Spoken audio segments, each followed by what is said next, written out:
Hey everyone, it's Nick, and this is a Long Island Wargaming battle report for the Leadbelcher army. I'm playing Chris's Crossroads list, which you've seen plenty of times, so you know it in and out, and a little bit of tweaks on the Leadbelcher list, which you can see in the previous video. Also, there will be some questions I'll ask at the end, or not necessarily questions, but comments made on the previous composition video. So we'll also go over those at the end too. So here's a shot from the last game. The Leadbelchers got completely destroyed by the Orcs and Goblins. It was a very, very close game down to the end. I got a lot of his troops killed, but at the end when there's, 12 squigs just chilling out, those things are ready to kill.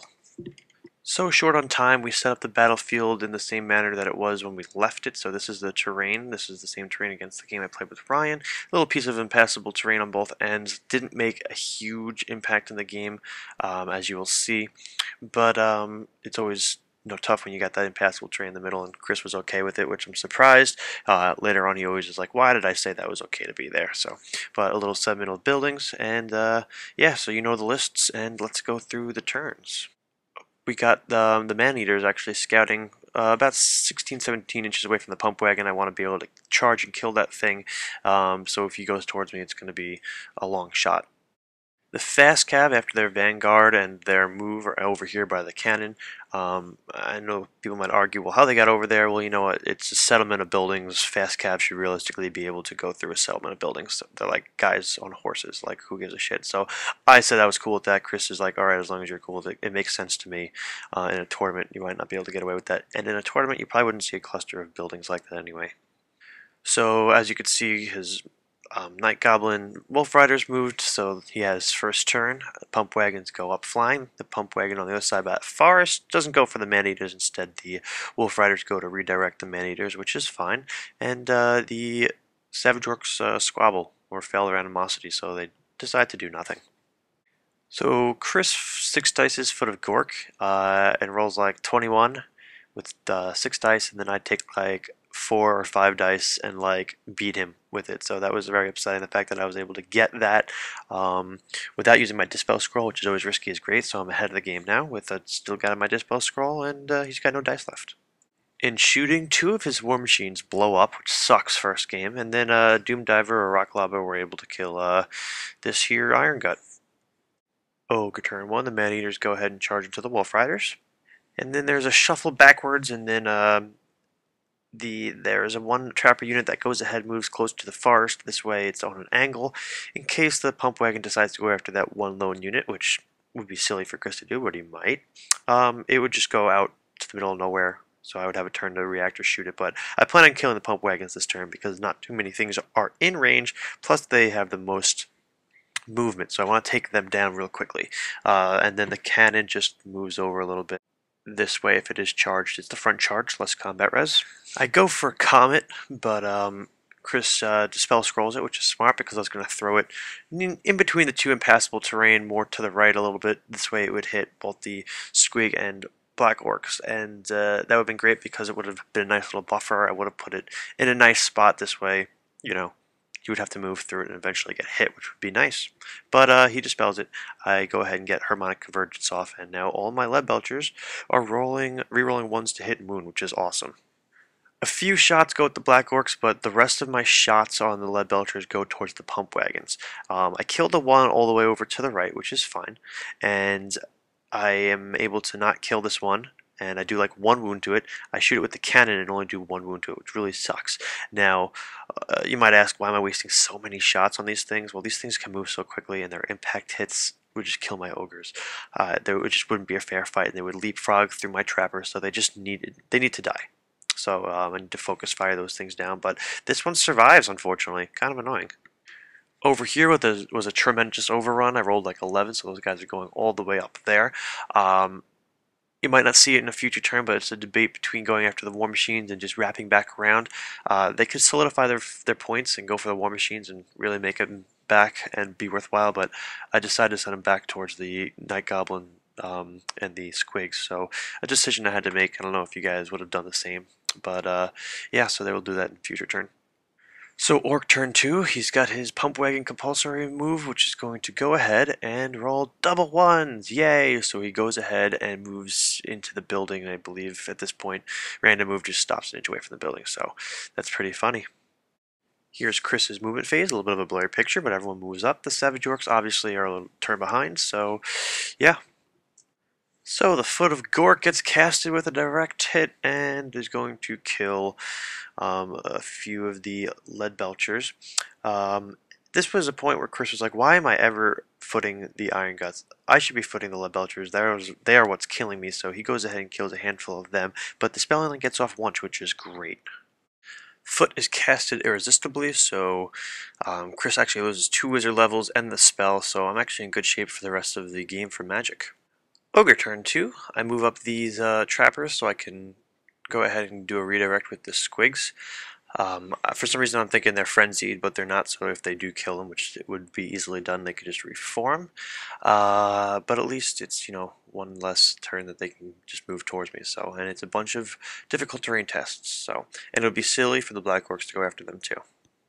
The Noblars to the left, the trappers, go ahead and charge the Wolf Riders, and you can see some Noblars also died there on the other unit, probably from some sort of shooting. So I try to get off harmonic convergence again, and I do, which is nice. And that's the only that I think it was low winds of magic, so that's all I was able to do. I had a beautiful shot here on the flank with the cannon, so I was actually able to go ahead and go 8 inches. So I bounced through like 7 guys, which is good, but he got a lookout, sir, so he passed that, and the shaman did not die. Leadbelchers pelt down the Black Orcs a bit more, so at this point there's only 14 left, 13 in the caster. The other Leadbelcher goes ahead and kills the pump wagon, which panics the night elves. The night elves? What the fuck? I left that in instead of cutting it out. I don't even play World of Warcraft, so I don't even know why I said night elves. But the night goblins fled from panic, which is awesome.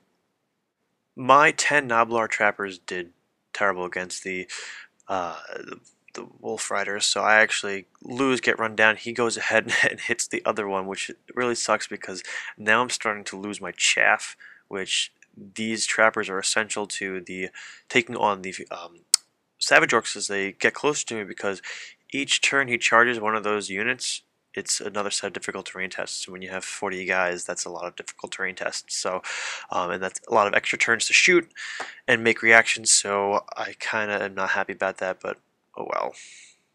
So, Orc turn 3. This is evidence that the trappers are awesome. He goes ahead and charges and fails 9 difficult terrain tests, a mixture of squigs and goblins. So that's totally worth it, I think. I'm sure they made their points back there. Here's the rest of Chris's movement. The Savage Orcs are getting awfully close. The Black Orcs reform.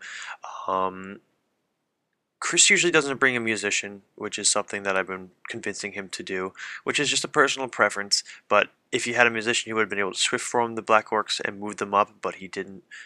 He was only able to reform them, which is better because now the cannon won't be killing them outright, and whatever. But yeah, so they reform, and then that's it really. So there's still 2 war machines shooting at me also. Magic is a bust for Chris. He's at +2 for cast. I'm at +4, so I'm just in a good position. And I still have 2 channels, so I'm in good shape. So he destroys that 1 unit of Noblars and goes ahead and hits the next one. So his Wolf Riders are being the most productive this game so far. So, Man-Eaters. I actually, in my turn 3, rolled like an 11, which I needed like a 10 or better, and they made it, which is awesome. So they spent the turn wrapping around. They didn't have a musician, so I could have swift reformed them, but I didn't.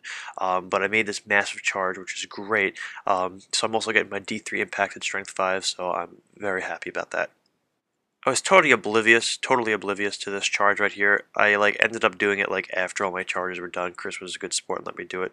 But I was like, why didn't I charge those guys in? He's like, I don't know why you didn't. So, but since it's a friendly game, we give each other a bit here and there. So I made that charge also. And this is, I guess, just a shot of the battlefield. So the Noblars are going to move up. There's one that's going to go towards the Savage Orcs, which is nice, and then there's the other one that's kind of at an angle, so if the Black Orcs go at them, maybe they'll hit the other Noblar unit, maybe they won't. With the difficult terrain there, they can't push over too far, so I guess the difficult terrain, the impassable terrain played a little bit of a variable in the game, but I mean, whatever. So I got an awesome magic phase. I have like 10 or 11 dice. I throw 4 dice at the tier 2 wind blast so I can just push the Savage Orcs back. And I needed like a 14, I believe it is. And I rolled like a 9 altogether with my 4 dice and my +4 level for my caster. So I lost the rest of my magic phase. I had a bunch of dice left. I had the stubborn ogre spell on my butcher, but I'm not gonna have him maybe miss cast and blow up just to get a unit to be stubborn, which really wasn't important at the moment. So that was a bust of a magic phase. A few more black orcs die from shooting, including the Leadbelchers and including some a cannon shot or two. Well, just one cannon shot. I only have one iron blaster. And so you can see also I've got my man-eaters going in. They're going to do their impact hits. And through impact hits and combat, I end up killing all the night goblins, which I thought was a good thing. I didn't realize that now they're just going to blow up. So that ends up happening.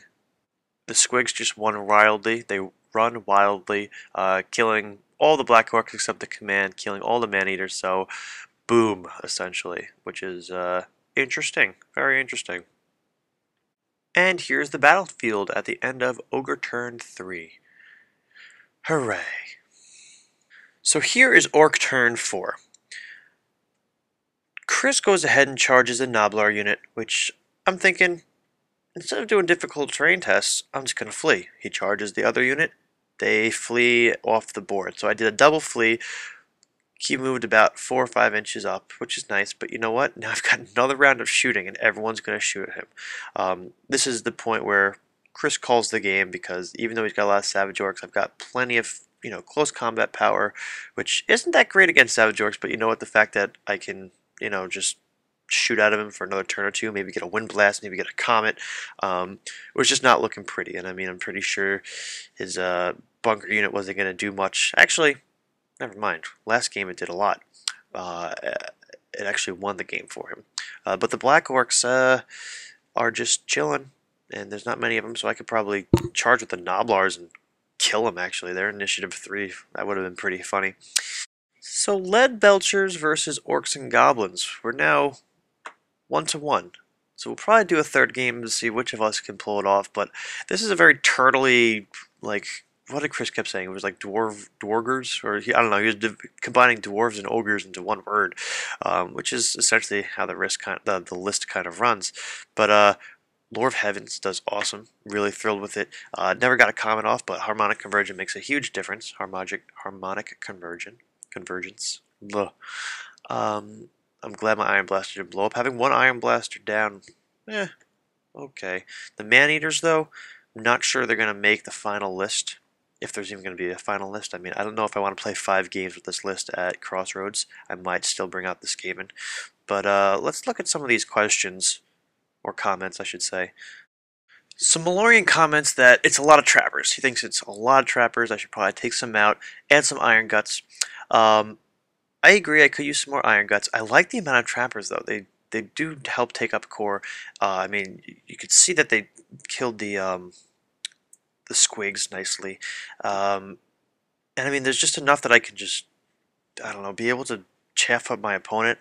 I mean, when you look at the math, I have to drop 1 to get an Iron Gut, 1 whole unit of trappers, and then I have to make up the 7 points because I'm at min core, so I'd have to add trappers to another unit, which, I mean, isn't the end of the world, but I don't know. I might drop 1 unit, maybe 2, and have 5 units, but I mean, the increased amount of Iron Guts would be 2, essentially, so I'd have 7, and then the 2 heroes instead of 5, which is great, but I mean, in games where I've seen foot drop perfectly, the Iron Guts are gone.